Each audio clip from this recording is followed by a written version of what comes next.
Olá, sétimo ano, então, fazer a nossa revisão da prova. Lembrando que cai, né, o capítulo 6, nessa parte de temperatura, a gente vai fazer também continhas sobre isso, tá? Lembrando, então, né, quando a gente fala em temperatura, calor, sensação térmica, eles têm sinônimos diferentes, têm significados diferentes, né? Quando a gente fala em temperatura, a gente está falando da agitação dessas moléculas. Então, tem lá as moléculas, por exemplo, da água, que na hora que você ferve, elas ficam agitadas e isso causa uma temperatura que pode ser até medida por um termômetro. Quando a gente fala em calor, a gente está falando dessa energia transferida, né? Então, isso é o calor. E a sensação térmica é aquilo que a gente sente, aquilo que a gente percebe, o que é perceptível, tá? Então, não esquecer, então, desses três termos principais, né, de calor, temperatura e sensação térmica, que a gente pensa que é tudo igual. Quando a gente fala em calor, a gente fala também em equilíbrio térmico.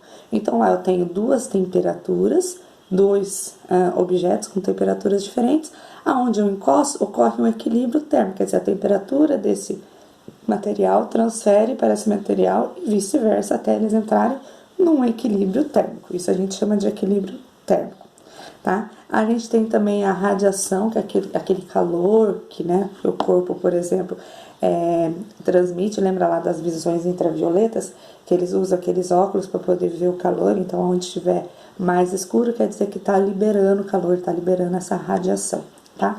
Lembrando, então, que a temperatura, essa questão de calor, temperatura, pode causar problemas. Então, quando eu tenho uma temperatura muito baixa, muitas pessoas, animais, podem sofrer hipotermia, que quer dizer, o corpo não consegue manter essa temperatura e aí pode vir a falecer, principalmente em regiões onde tem, né, temperaturas muito baixas.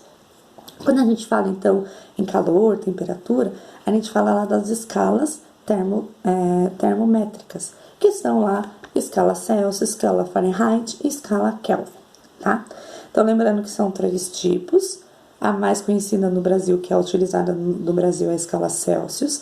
A Fahrenheit é nos Estados Unidos. E para as questões científicas, os trabalhos científicos, são utilizados o Kelvin, tá? Então, por exemplo, né, a escala Celsius é de 0 a 100 graus, que a gente usa a base para a água. Quando a gente fala, né, em Fahrenheit, o zero no Fahrenheit é 32, né, 32 graus Fahrenheit.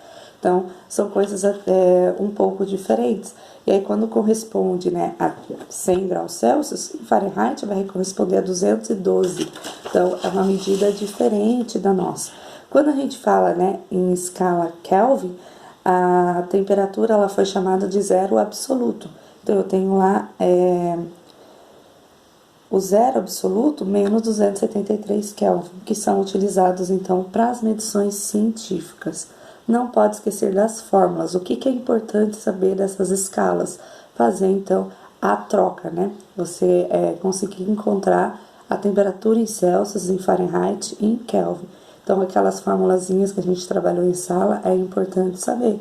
Então, quando a gente fala, né? Quando eu quero saber qual é a temperatura em Celsius e em Fahrenheit, eu vou usar TC dividido por 5 é igual a TF menos 32 dividido por 9. Eu vou usar essa fórmula e assim achar qual é a conversão dessa temperatura. Quando eu tô falando, né, em Celsius para Kelvin ou em Kelvin para Celsius, aí vai ser TC, né, temperatura em Celsius, é igual a temperatura em Kelvin menos 273. Tudo bem? Então, a gente usa, né, esses tipos de conversões. Lembrando que a gente pensa na nossa cabeça que talvez a gente não use isso, mas eu não sei o que pode acontecer, né? Às vezes a pessoa tá lá nos Estados Unidos e quer saber qual é a temperatura aqui. Se eu não tiver ali nenhuma ferramenta fácil, eu vou ter que fazer o cálculo. Se eu estiver dentro de um laboratório, eu não vou poder ficar usando o Google, como vocês falaram aquele dia, para saber, nossa, deixa eu pesquisar aqui quanto que é.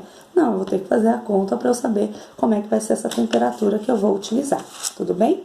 Não podemos esquecer também das formas de propagação de calor, que são muito importantes, né? A gente tem três formas: condução, irradiação, convecção, né? Então, a condução, ela é a condução através de materiais de calor. Então, eu tenho, quando falo em condução, eu tenho os condutores e os isolantes. Lembra que a gente comentou que o cobertor não é um condutor de calor? Na verdade, ele é um isolante. Quer dizer, quando eu tô, né, coberta lá, o meu corpo tá aquecendo esse cobertor tá isolando esse calor, quer dizer, não tá sendo perdido. Então, é o que retém o calor dentro da gente. Um cobertor, uma blusa, né, de manga comprida vai causar, então, esse tipo de situação. Então, os condutores, eles são importantes para que ocorra a condução ou isole essa temperatura, tá certo? Então, são que transferem, então, o calor de um ponto para o outro, certo? Quando a gente fala em convecção, a gente fala principalmente na troca de massas de ar.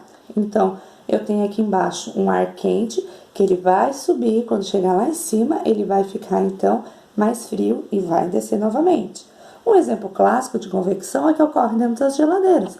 Por isso que as geladeiras, na sua boa parte, o freezer fica na parte de cima, porque aqui dentro, né, a parte de baixo está quente, o ar sobe, resfria e desce novamente, tá? Então, eu tenho esse processo que vai ser ligado à densidade, ao peso, né, desse ar. Então, ele vai subir, vai descer, vai subir e vai descer. Então, esse daí, então, é o movimento, né, da convecção. Então, deixar bem claro lá, né, leiam novamente os termos, como que ocorre isso, né, por que recebe esse tipo de nome, por que ocorre essa movimentação. É só lembrar da movimentação do ar, só lembrar da geladeira, tá? A gente falou também da convecção na praia, lembra lá? Que demora para aquecer, depois a água demora muito para aquecer, a areia aquece mais rápido e à noite ocorre ao contrário, tá? É uma maneira também de convecção. O outro tipo, né, é a irradiação, é o aquecimento, por exemplo, através do sol. Então, no sol eu tenho a radiação e a irradiação, né? A irradiação é aquilo que aquece. Então, pensa numa fogueirinha. A fogueira eu tenho os 3 tipos. Eu tenho a parte, né, da condução, por exemplo, eu estou mexendo lá com algum produto, com um ferrinho, e isso vai conduzir o calor até minha mão. Eu tenho a convecção, que é o ar quente que está saindo da fogueira, ele vai subir, vai resfriar e vai descer novamente. E eu tenho a irradiação, que é o calor que aquela fogueira está me emitindo, né? Então, o calor que ela está transferindo, a gente chama de irradiação. Esses 3 termos são muito importantes, tá? E a gente vai usar muito eles, né, no nosso dia a dia. E cuidado para não ficar transferindo radiação com irradiação. Cada um é uma coisa. Emissão de calor e a outra, então, essa temperatura que está transmitindo, tá certo? Gente, basicamente a prova é isso, né? Ela é bem tranquila, nenhuma lida na matéria. Olhem os termos lá, tanto da temperatura, olhem os 3 termos que a gente acabou de trabalhar, irradiação, a radiação, os condutores, a convecção, como que ocorre temperatura, sensação térmica, o calor. É essa diferença que vocês têm que saber entre eles, tá certo? Bons estudos e até mais!